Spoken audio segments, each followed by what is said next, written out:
Hello and welcome dear students to the notebook plus.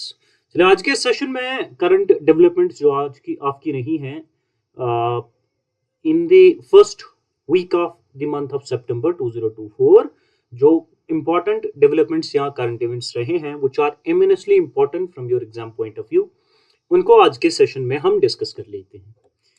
The first important development dear students is that Prime Minister Narendra Modi addressed Global FinTech Festival 2024.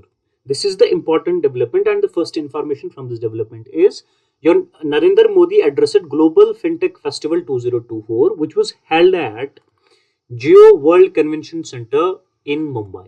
These are the important developments. And the और कौन सी चीजें important है इसमें, इस development में, जो ये global fintech festival 2024 हुआ था at Jio convention centre Mumbai. It was jointly organized by three organizations. इनका आपने नाम याद रखना है. One, it was jointly organized by Payments Council of India. One, second, National Payments Corporation of India (NPCI). Two, third, FinTech Convergence Council. Three. ये तीन चीजें आपने याद रखनी है. Payments Council of India (PCI), National Payments Corporation of India (NPCI), and FinTech Convergence Council. These are the three organizations who have jointly organized the Global FinTech Fest 2024 at Geo Convention Center, Mumbai, right? और ये जो आपका Global FinTech Fest है 2024 dear students, it is considered one of the world's largest gathering of whom fintech startups, investors, experts, bankers, and regulators from around the globe. सो ये important एक development है जो month of सितंबर first week में आपको देखने को मिली थी. And what is the possible question जो इस पे फ्रेम किया जा सकता है बाय द एग्जामिनर, वो ये है कि recently where was the global fintech fest 2024 held, and the answer dear students is Mumbai. चलिए और एक डेवलपमेंट आपकी देख लेते हैं of the same week. The another important development dear students is Indian army launched project Namam. किसने प्रोजेक्ट, अगर examiner आपसे पूछता है तो किसने प्रोजेक्ट नमाम लॉन्च किया है? Indian army. Indian army launched Project Namam to support defense pensioners, veterans and their families, right? Another important is the project is based on Sparsh digital pension system. It's based on the Project Namam is based on Sparsh digital pension system. And what is its motto? Its motto is to simplify pension process for the defense personnel. One, इसके reception और facilitation centres कहाँ startup किए? It will set up through MOU between Indian Army, CSE Governance Limited and HDFC Bank. These are the three parties जिनके दरमियान ये between them these reception and facilitation centers was set up. The MOU was signed between them to set up reception and facilitation centers. For what? For defense personnel to ease out their process of receiving the pension. Pension के related कोई भी उनका मसला है तो अब नमाम project के तहत उनको आसानी होगी. उनका थोड़ा सा ये पेंशन प्रोसेस सिंप्लीफाई करने के लिए ये नमाम प्रोजेक्ट लाया गया है. रिसेप्शन सेंटर्स, फैसिलिटेशन सेंटर्स को सेटअप करने के लिए MOU साइन किया गया between Indian army, CSE governance and HDFC bank. ठीक. So yes, Sparsh centers enable करते हैं pension services to the citizens, to the defense personnel stations at one location. ये आपने याद रखना है. Another important development is dear students, पहले face में 14 सेंटर्स एस्टेब्लिश किए गए हैं. इनकी cities like new Delhi is the one city, New Delhi is one city, Jalandhar and Bengaluru. These are the three important cities जहां पे पहले फेस में dear students 14 सेंटर्स एस्टैब्लिश किए गए हैं for simplify the pension process for defence persons, right? So इसे चलाते कौन है, मैनेज कौन करते हैं इन फैसिलिटेशन सेंटर्स को? Village level entrepreneurs, VLEs, often veterans manage these centres with the HDFC's banks financial support. तो दो तीन चीजें यहाँ इंपॉर्टेंट है जो आपको इस डेवलपमेंट से उठानी है. एग्जामिनर आपको इनमें से कुछ पूछ सकता है, right? So the question that can be framed on this particular development is recently which armed force had launched Project Namam to support veterans and their families, and this is our Indian Army, right? चलिए next development देख लेते हैं. The next development dear students is INS Tabar, INS Tabar conducted a maritime partnership exercise, MPX. INS Tabar conducted a maritime partnership exercise with the Spanish Navy ship Atalia. Spanish ship जो है ये Atalia Spanish navy ship है. INS Tabar is the Indian navy ship, right. इन्होंने maritime partnership exercise की है. कहाँ पे? It was ये पार्टनरशिप का एक्सरसाइज कहाँ पे हुई? मेडिटेरियन सी में. द लोकेशन इज इंपॉर्टेंट, ये भी आपने याद रखनी है, राइट. ये एक्सरसाइज जो है it signifies India's naval outreach and marks a milestone in the maritime cooperation between India and Spain. ठीक है. MPX INS तबार एंड अटालिया के दरमियान MPX जो हुई है मैरीटाइम पार्टनरशिप एक्सरसाइज, ये किस किस मुल्क के दरमियान हुई? India and Spain. And Atalia the ship, Spanish navy ship which was there part of this exercise, and INS Tabar which was from India, it was part of this maritime partnership exercise, right. Maritime partnership exercise include कर what was there, क्या exercise में क्या क्या हुआ है? ठीक. exercises station keeping, replenishment at sea approach, flying exercise, steam past, फोटेक्स, ये सारी चीजें हुई है. ठीक. दो तीन चीजें इसमें इंपॉर्टेंट थी, मैं आपके लिए उन्हें रिकैप कर रहा हूँ कि मैरीटाइम एक्सरसाइज के दरमियान हुई है. कंट्रीज के नाम आप याद रखना है, शिप्स का नाम आपने याद रखना है, एंड कहाँ पे हुआ वो याद रखना है. ठीक है. क्या क्या एक्सरसाइज हुई है, वो इस जो एक्सरसाइज हुई है इसमें क्या क्या इंक्लूड हुआ है, ये दो तीन चीजें आपने इंपॉर्टेंटली याद रखनी है. The question that can be framed on this particular development is, dear students, which Indian naval ship recently participated in maritime partnership exercise MPE with the Spanish ship Atalia, and that is our INS Tabar. ठीक है. ये आपने याद रखना, ऐसा कोई question आपसे पूछा जा सकता है. नेक्स्ट डेवलपमेंट की ओर जाते हैं एंड लेट्स सी कि what was the next important development जो हुई है. ठीक. इंपॉर्टेंट है, Kerala tourism won PATA gold award 2024 for its holiday heist. पहली ही इंफॉर्मेशन बहुत बढ़िया है, and this development is very important. Dear students, that Kerala tourism won the PATA Gold Award 2024 for its holiday hest. तो क्या था ये holiday hest? ऑनलाइन कॉन्टेस्ट इन digital marketing campaign category था. ये क्या था, थोड़ी सी डिटेल में और दे रहा हूँ आपको. ये कंपेन इन्होंने स्टार्ट की थी. कंपेन ये लॉन्च कब? It was launched in July. It was launched, dear students, July 2023. Date आपने याद रखनी है. इन्होंने क्या यूज किया था? A bidding game on WhatsApp chatbot. उस चैटबॉट का क्या नाम था? चैटबॉट का नाम था Maya. Why? To attract tourism. Why this bidding was start on WhatsApp chatbot Maya? To attract tourism. तो हुआ क्या इससे? Approximately the number figure is given here. 80,000 bids were made by travelers across India to visit Kerala's prime destinations at low prices. Right? तो इससे क्या हुआ? ये bidding इन्होंने start की to attract tourists to visit Kerala's prime destinations, and that happened, and 80,000 bids were made by travelers across India. इस bidding की वजह से, इस bidding game की वजह से. Dear students, further information regarding this development is the campaign generated more than 45 million impressions, over 13 million video views. ठीक है, ये आपने याद रखने हैं. Some participants won tour package worth 30,000 for just 5 rupees. Kerala Tourism received award in Bangkok. This award which the Kerala Tourism received, this was received in the Bangkok on the date is important, August 2024. 2-3 informations are from this development important. I hope कि आप सब मेरे साथ साथ ये development सुन रहे हैं और कहीं पर jot down कर रहे हैं छोटी सी डायरी में. The possible question that can be framed on this development, dear students, is which state's tourism recently won PATA Gold Award for innovative holiday hest campaign? And the answer is Kerala. अभी हम देख रहे थे. आइए next development देख लेते हैं. The next important development is Mona Agarwal. Mona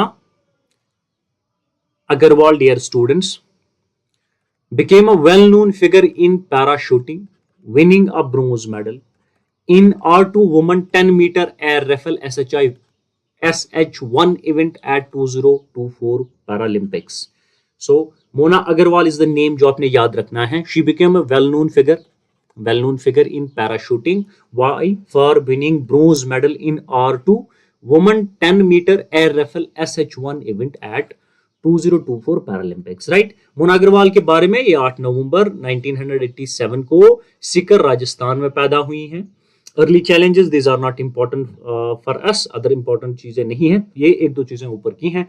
what is the possible के एक पॉसिबल क्वेश्चन क्या हो सकता है that can be framed from this, या एग्जामिनर आपको पूछ सकता है, वो ये कि Mona Agarwal recently won a bronze medal in which event at 2024 Paris Paralympics, and that is shooting, dear students, right? Another development which is important, वो ये है dear students, yes, Himanshi Tokas won a silver medal at Asian Cadet and Junior Judo Championship. Himanshi टोकास जो नाम है ये आपने याद रखना है, why, because she won recently Asian won a silver medal at Asian Cadet and Judo Championship. The event took place in Munyong, South Korea. नाम आपने, ये इवेंट कहां पे हुआ? Mungyeong, South Korea is the answer. Himanshi completed in women's 63 kilogram weight category. कहां इन्होंने complete किया है ये? तो सिल्वर मेडल जो इन्होंने स्कोर किया ये कहां पे? She has completed it in the women's 63 kilogram weight category, right? She is 19 years old and a part of Khelo Bharat program, right? 12 members from the India participated in the competition, and the event is concluded at the Moyang Gymnasium, right? 2-3 important are important. Himanshi Tokas, she won a silver medal at the Asian Cadet and Junior Judo Championship. The event took place in Munyong, South Korea. Himanshi completed in the women's 63 kilogram weight category. The possible question that can be framed from this question is, from this development is, recently which Indian athlete won the silver medal at Asian Cadet Judo Championship? The answer is Himanshi Tokas, dear students. Next development, dear students, is 7th Rashtriya Poshan Maha begin from 1 September at Mahatma Mandir in Gandhinagar, Gujarat. The question can be framed that कि कहाँ पे राष्ट्रीय पोषण माह जो है शुरू हुआ है? ये महात्मा मंदिर इन गांधीनगर गुजरात पे हुआ है, and the date is from 1st September, right? What was the focus of this राष्ट्रीय पोषण माह? Its focus was on nutritional awareness. Its focus was on nutritional awareness and well-being. इसके focus में पूछा जाएगा तो its focus was on nutrition, awareness and well-being. The event, राष्ट्रीय पोषण माह event, it was attended by Union Minister Annapurna Devi and Gujarat's Chief Minister Bhupendra Patel and other officials, but these two names are important. ये दो चीजें आपने याद रखनी है, ये दो चीजें इंपॉर्टेंट है. पूछा जा सकता है कि 7th राष्ट्रीय पोषण माह जो 1 सितंबर से स्टार्ट हुआ है महात्मा मंदिर इन गांधीनगर गुजरात, तो किन्होंने वो फॉलोइंग पर्सन्स या पर्सनैलिटीज में से किन्होंने वो अटेंड किया है? तो these two names are important. Union minister Annapurna Devi, Gujarat chief minister Bhupendra Patel, right? ये आपने याद रखना है. The day started with a nationwide tree planting drive, एक पेड़ माँ के नाम, राइट? ये दिन ही जो स्टार्ट इन्होंने किया है वो किससे हुआ है? Nation wide tree planting drive से हुआ है, और जिसका थीम ही क्या था? एक पेड़ माँ के नाम. ये आपने याद रखना है. To promote nutrition and environmental sustainability, ये आपने याद रखना है, right? So the possible question that can be framed from this development, dear students, is recently where was the 7th Rashtriya Poshan Maha launched, and it is Gandhinagar, Gujarat, right? Another development, dear students, which is important from your exam point of view, is Supreme Court of India organized a 2-day national conference of the district judiciary on August 31st and September 1st, 2024 in New Delhi. Supreme Court organized, let me repeat it again so that कि आपको याद रहें ये चीजें. Supreme Court organized a 2-day national conference of the district judiciary on, and the date is 31st August and second is September 1st, 2024, where? In New Delhi, right? The conference was inaugurated at Bharat Mandapam, where a coin and a postage stamp were released to commemorate 75th years of Apex Scoot, right? The event featured 6 sessions attended by over 800 participants from the district judiciary across the states and union territories, right? The possible question that can be framed from this development, dear students, is recently where was the National Conference of District Judiciary held? And it was held in New Delhi, right? And the dates are 31st and 1st September. 1st September 2024, 31st August 2024, and right. Next development dear students जो इस week में रही है वो है कि Uttar Pradesh cabinet approves a new social media policy. Uttar Pradesh cabinet ने approve की है एक नई social media policy to regulate contents on platforms like Facebook, like X, Twitter, which is erstwhile Twitter, Instagram, and YouTube. The first information from this development is UP Cabinet approves a new social media policy to regulate content on platforms like Facebook, X, Instagram, and YouTube. Further detailing, dear students, क्या है वो ये है कि social media influencers जो है वो earn कर सकते हैं up to 8 lakh per month by promoting government schemes. This is the another important thing. जो ये aim है इसका, what is the aim of giving this incentive to the influencers? Providing this incentive to the influencers is to create job opportunities for residents within the state and those living elsewhere, right? The platforms are divided into the categories. कैसे इनको ये reward दिया जाएगा social media influencers को, कैसे ये reward दिया जा सकता है, कैटेगराइज किए गए हैं डिपेंडिंग अपॉन फॉलोअर्स और पे आउट्स। ठीक है, मंथली पे आउट आपका रेंज कर सकता है 2 लाख से 8 लाख तक, ये आपने याद रखना है डिपेंडिंग ऑन द प्लेटफॉर्म।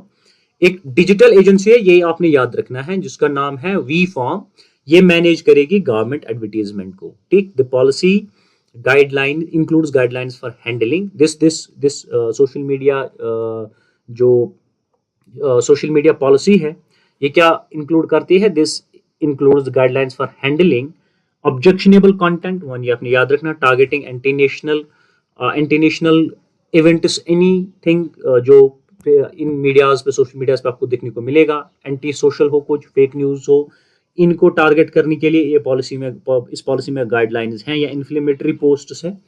जो भी इस सोशल मीडिया पे अगर आपने कुछ ऑब्जेक्शनेबल कंटेंट चढ़ाया है, या वो तय सरकार करेगी कि ऑब्जेक्शनेबल कंटेंट कौन है, टारगेटिंग एंटी नेशनल है, या सोशल एंटी सोशल है, फेक न्यूज है, या इन्फ्लेमेटरी पोस्ट है, तो उसके लिए गाइडलाइंस हैं इस सोशल मीडिया रेगुलेशन, इस सोशल मीडिया पॉलिसी में। ठीक है, the possible question that can B framed from this development, dear students, is which state government recently approved a new digital policy to regulate content, encourage influencers to and promote government initiatives, and the state is UP, Uttar Pradesh.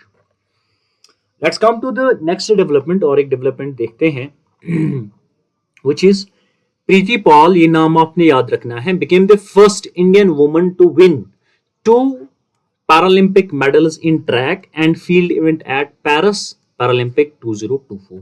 Preeti Pal is the name जो आपने याद रखना from your exam point of view. Why इसको किसके साथ आपने associate करना है? That she won 2 Paralympic medals in track and field event at Paris Paralympic 2024. She won bronze in the women's 200 meter T35 class with a personal best time of 30.01 seconds. Earlier, she had secured another bronze in 100 meter T35 class at the same event. Right?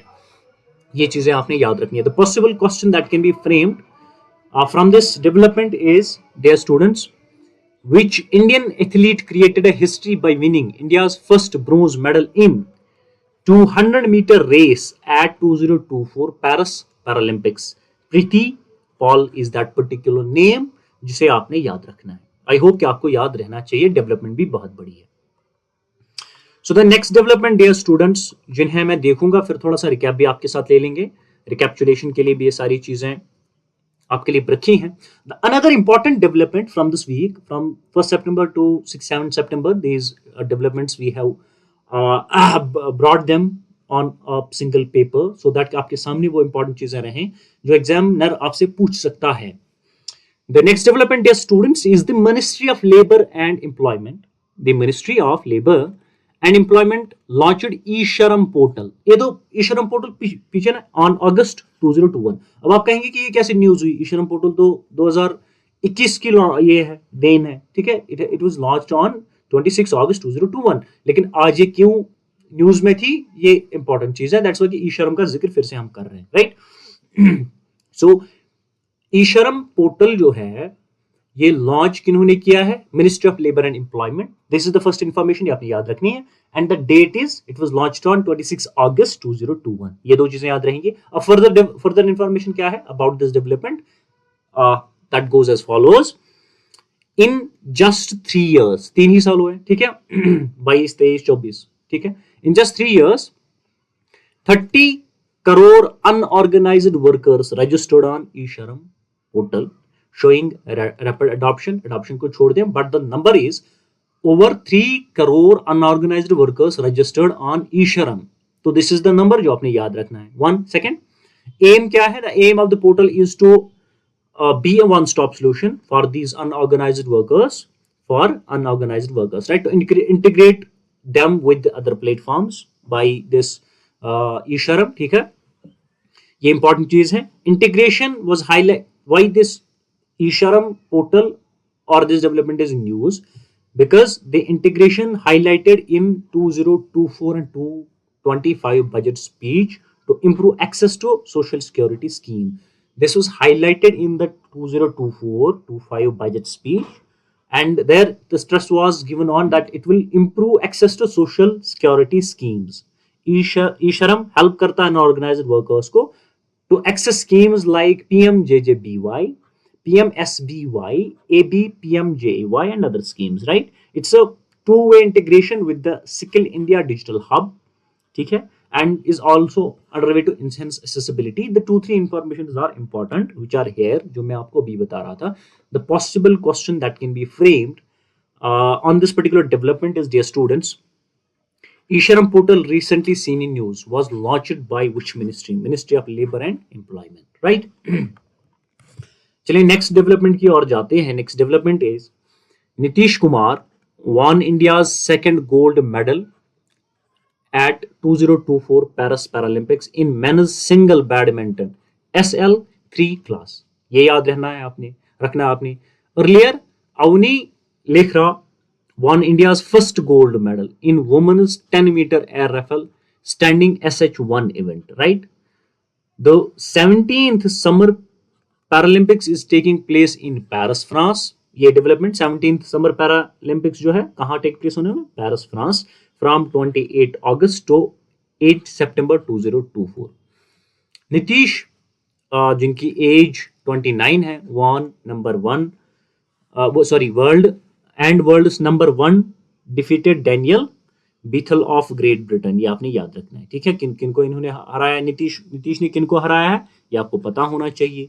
In close match winning scores, ये है winning scores are not important, but किन को हराया है? Daniel Bethel of Great Britain, ये आपने याद रखना है। The possible question that can be framed, जो एग्जामिनर आपसे पूछ सकता है इस डेवलपमेंट पे, वो डियर स्टूडेंट्स है कि Nitish Kumar won gold medal in which event at the Paris Paralympics, and the answer dear students is, अभी आप पढ़ रहे थे, right, badminton. Number next development, dear students, is the 2024 edition of Indo-French bilateral naval exercise Varuna। Varuna नाम आपने याद रखना है।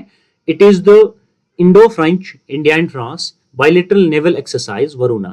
It was held in Mediterranean Sea, or going to be held Mediterranean Sea from 2 September to 4 September 2024।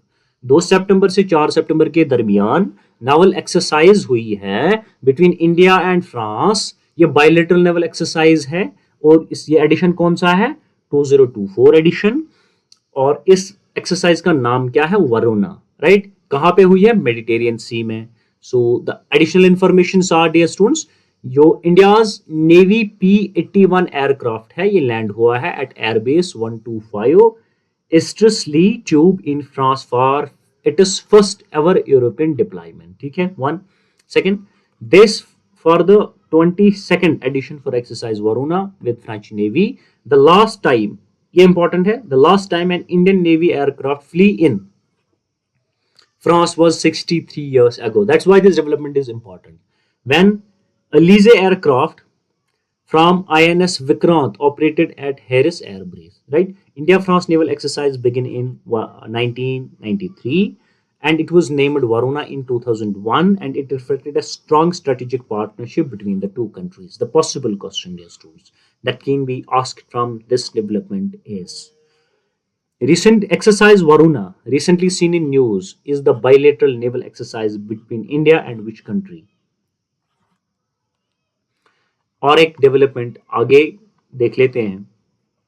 The development, dear students, is Northeast United FC won its first Durandar Cup titled beating Mohan Bagan Supergiant 4-3 in a penalty shootout. This is the important.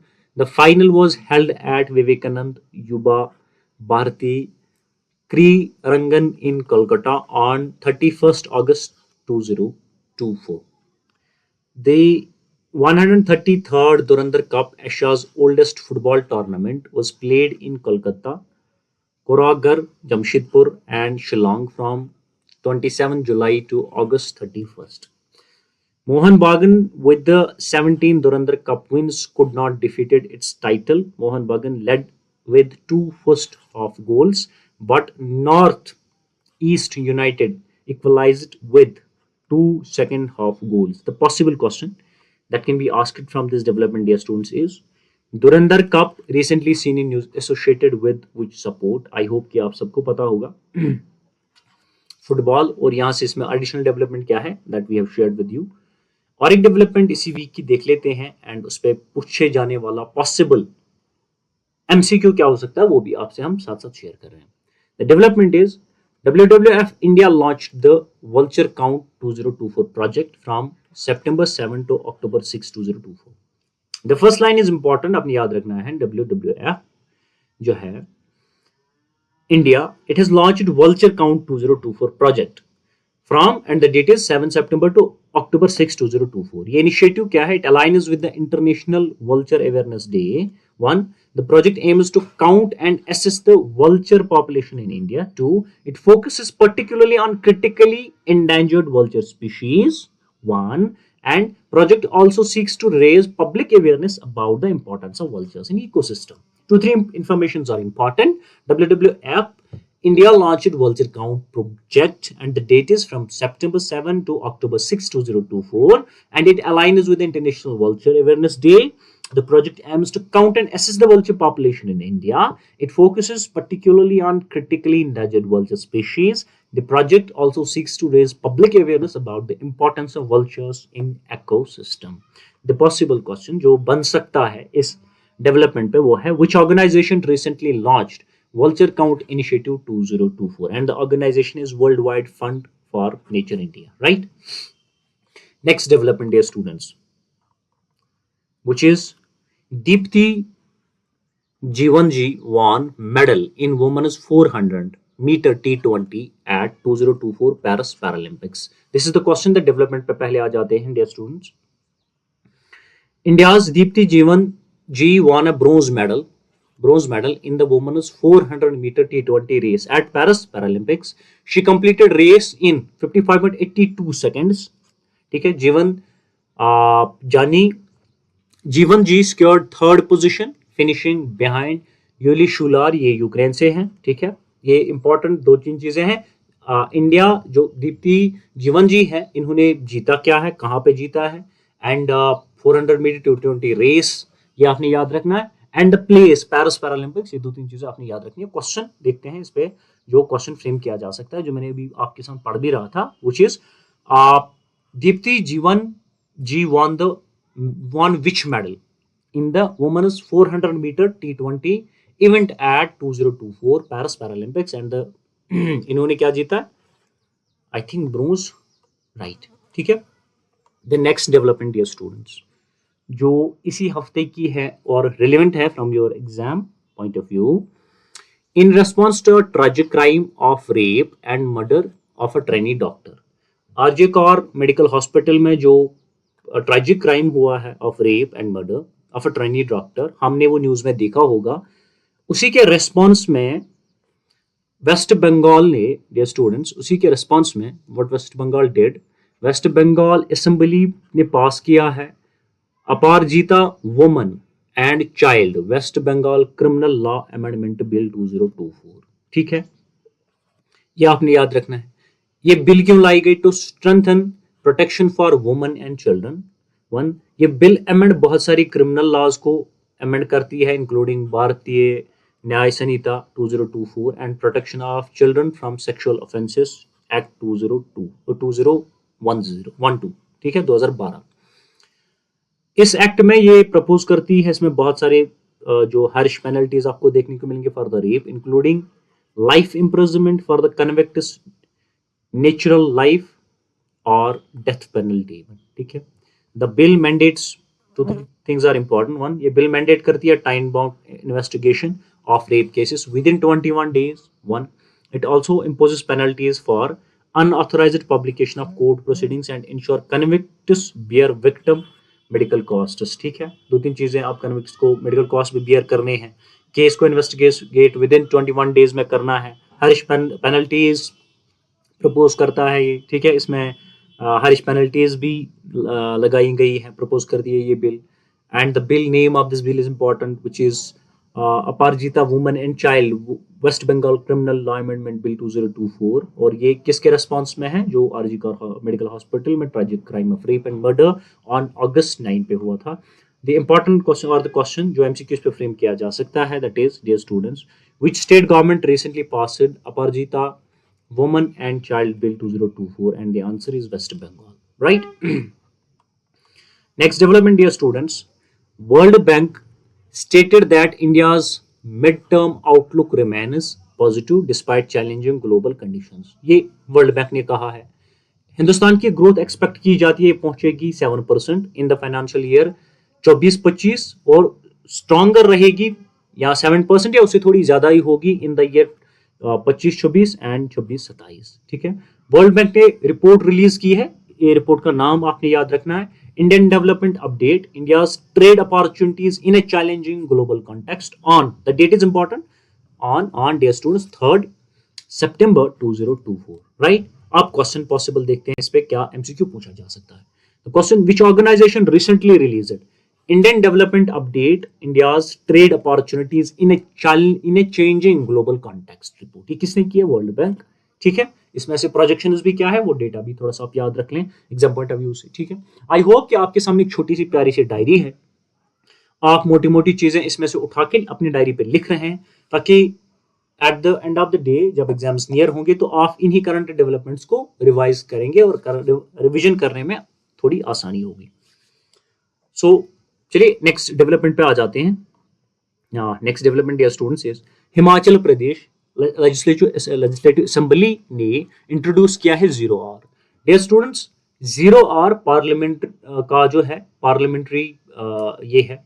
ठीक, parliament में 0Rs हमें देखने को मिलता है, usually आपने legislative assemblies में नहीं देखा होगा। ठीक, ये पार्लियामेंट्री इन्वेंशन है, ठीक, इंडियन पार्लियामेंट्री इन्वेंशन, राइट।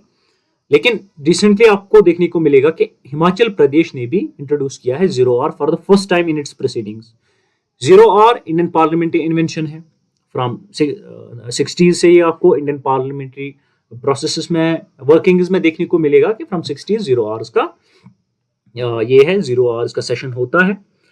लेकिन ग्रेजुअली क्या हुआ कि स्टेट असेंबलीज ने भी इसको अडॉप्ट किया है। ये कन्वेक्शन नहीं है 0R, ये रूल नहीं है, ये मेंशन नहीं है पार्लियामेंट के रूल्स में या असेंबली के रूल्स में, लेकिन इसे आप अडॉप्ट कर सकते हो, इशू कोई नहीं है। हिमाचल प्रदेश के जो स्पीकर हैं कुलदीप सिंह पठानिया, नाम आपने याद रखना है, इन्होंने अनाउंस किया है at the start of monsoon session जब स्टार्ट हुआ हिमाचल प्रदेश की लेजिस्लेटिव असेंबली में ऑन 3 September 2024, इन्होंने 0R सेशन का भी इन्होंने ऐलान किया है कि अब ये स्टार्ट होगा, इंट्रोड्यूस किया है। 0R जो है ये बिगिन होता है at 12:30 PM after the question hour होने के बाद आपका 0R स्टार्ट होता है एट 12:30 PM और ये 30 मिनट तक चलता है। 0R के दौरान मेंबर्स अर्जेंट मैटर्स रेज कर सकते हैं आप, पब्लिक इंपॉर्टेंस। ठीक, हर एक मेंबर को अप्रोक्सीमेटली अबाउट 1 मिनट दिया जाता है टू स्पीक, राइट। इस डेवलपमेंट से एमसीक्यू एग्जामिनर आपसे क्या पूछ सकता है इस करंट डेवलपमेंट से, that is which state assembly recently introduced a new legislative practice by launching zero hour, and the Himachal Pradesh your state, right? Next development dear students देख लेते हैं, which is एक elephant कि recently आपको देखने को मिलेगा न्यूज में, ये डेवलपमेंट है, आपने देखी होगी आई होप, अगर नहीं देखी है तो यहाँ डिस्कशन इस पर कर लेते हैं। पेट्रोल एलिफेंट पेट्रोल टीम ने रिसेंटली रेस्क्यू किया है tusker stuck in a nail barricade in Madurai range. Madurai range of what, ये इंपॉर्टेंट है, Madurai range of Bandipur tiger reserve, Madurai range of Bandipur tiger reserve. इस न्यूज में ये बांडीपुर टाइगर रिजर्व आपके लिए इंपॉर्टेंट है, एग्जामिनर इस पे पूछ सकता है क्योंकि बांडीपुर टाइगर रिजर्व जो है sorry dear friends, Bandipur tiger reserve ये न्यूज में था, ठीक है। Why? Because an elephant team recently rescued a tusker, right. So Bandipur tiger reserve located कहां है? ये मैसूर और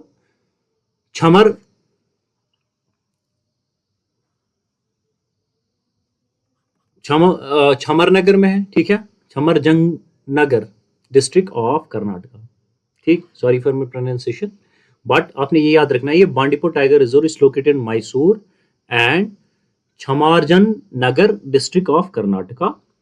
ये कहां पे है? At tri junction of one Karnataka, Tamil Nadu and Kerala. कहां पे है ये Bandipur tiger reserve? It's at tri junction of Karnataka, Tamil Nadu and Bandipora.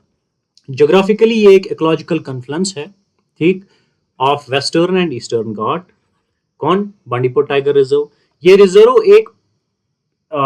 एक दौर में हंटिंग ग्राउंड था for the Mysore kingdom rulers, जो मैसूर के किंगडम रूलर्स से पहले ये हंटिंग ग्राउंड इनके लिए था। उसके बाद इसे एस्टैब्लिश किया गया था as Venugopala wildlife park in 1931।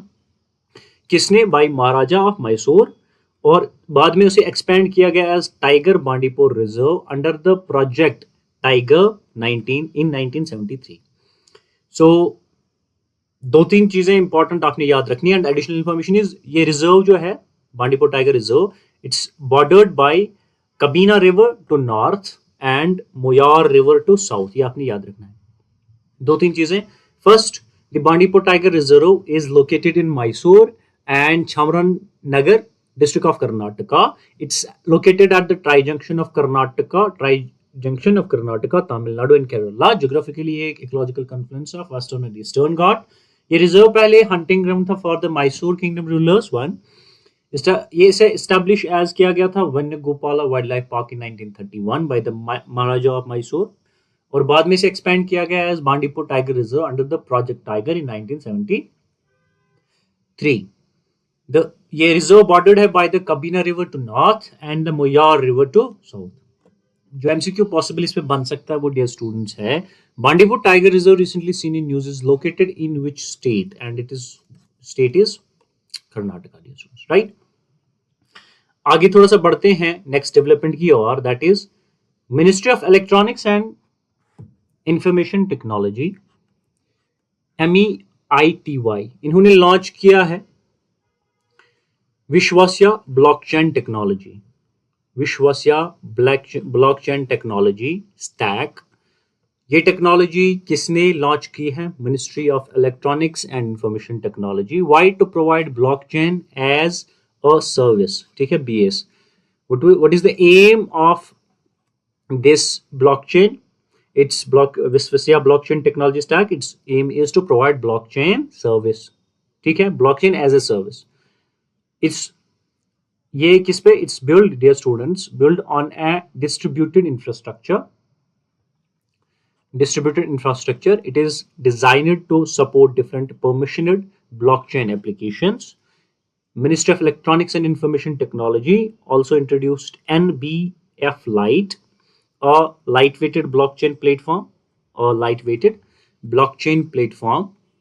and Pramanik, a solution. Pramanik, it's a solution for verifying mobile origin। National Blockchain Framework जो है NBF, it aims to enhance digital trust and service delivery through research and application and development। NBF national जो ये blockchain framework है, it offers secure transparent service using smart contracts and an API gateway. Possible question dear students जो इस पे बन सकता है वो है recently which ministry has launched the Vishwasya blockchain technology, Ministry of Electronics and Information Technology. Next development dear students देख लेते हैं important from your exam point of view, which is president Droupadi Murmu ने इनॉग्रेट किया है president Droupadi Murmu inaugurated Vishwashanti Buddha Vihara in Udgir Latur district. Vishwashanti Buddha Vihara जो है ये किसने इनॉग्रेट किया है? यहां कंफ्यूजन कोई नहीं, president Droupadi Murmu. Wire in Udgir, Latur district. She installed a statue of Gautam Buddha there inside the vihar, ठीक है, and paid tribute to Dr. Baba Sahab Ambedkar by offering flowers at his statue. ठीक है, ये आपने याद रखना है. The event featured a traditional Buddha worship, as we know. Governor C.P. Radhakrishnan, Chief Minister Eknath Shinde, and other leaders attended the event. These two names are important. ये आपने याद रखने हैं. विहारा रेप्लिका है ऑफ बुद्धाज विहारा इन कलबुर्गी कर्नाटका, ये आपने याद रखना है. And it spread over 15 hectares. It has meditation centre for about 1200 followers and it's main entrance is inspired by Sanchi stupa. जो क्वेश्चन इस डेवलपमेंट पर डियर स्टूडेंट्स पूछा जा सकता है वह recently president of India inaugurated Vishwashanti Buddha Vihar in which district of Maharashtra? It is Latur, right? It is Latur. Next development dear students आपकी देख लेते हैं, which is Telangana, Tamil Nadu and Rajasthan. Telangana, Tamil Nadu, Rajasthan recorded highest growth in real gross state domestic product GSDP in the financial year 2024 among the 10 largest states. Important development hai from the economic section which says Telangana, Tamil Nadu, Rajasthan इन्होंने record किया है highest growth in real gross state domestic product in the year financial year 24 among the top 10 states. Telangana 9th largest state है, जो बड़ा है at 9.2% rate, reaching at 7.9 lakh crore, surpassing national GDP growth which is 8.2%. Next is Tamil Nadu. Tamil Nadu third largest state है which saw 8.2% growth reaching 15.7 lakh crore. Next is Rajasthan, 7th largest state which grew by 8%. जो gross state domestic product है ये major क्या करता है dear students? Total value of, ये definition आपको याद होनी चाहिए to avoid any confusion. Gross state domestic domestic product measures total value of all goods and services produced within a state's boundaries in a year, and GSDP is a crucial for understanding the state's economic and development trends. ये हमें पता है. अब आप confusion अगर ये हो सकता है तो GSDP क्या है? Definition is here, it's the total value of all the goods and services produced with in the states boundaries with in a year, right. जो क्वेश्चन एमसीक्यू इस पे फ्रेम किया जा सकता है वो है which state has recorded the highest growth in real gross state domestic product in the financial year? It's Tamil Nadu, Telangana and Rajasthan, right? The option D is your answer. Next development dear students is Ministry of Women and Child Development.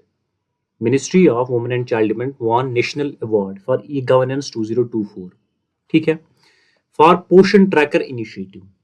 ये पोषण tracker monitor क्या करता है? Growth of children aged 0 to 6 years using real time data and world health organization growth chart to ensure proper nutrition. Anganwadi workers assess करती हैं children's health and intervene when growth issues arise. Advanced ICT जो है, tools and growth measures devices GMD, they are used at anganwadi centres for accurate monitoring.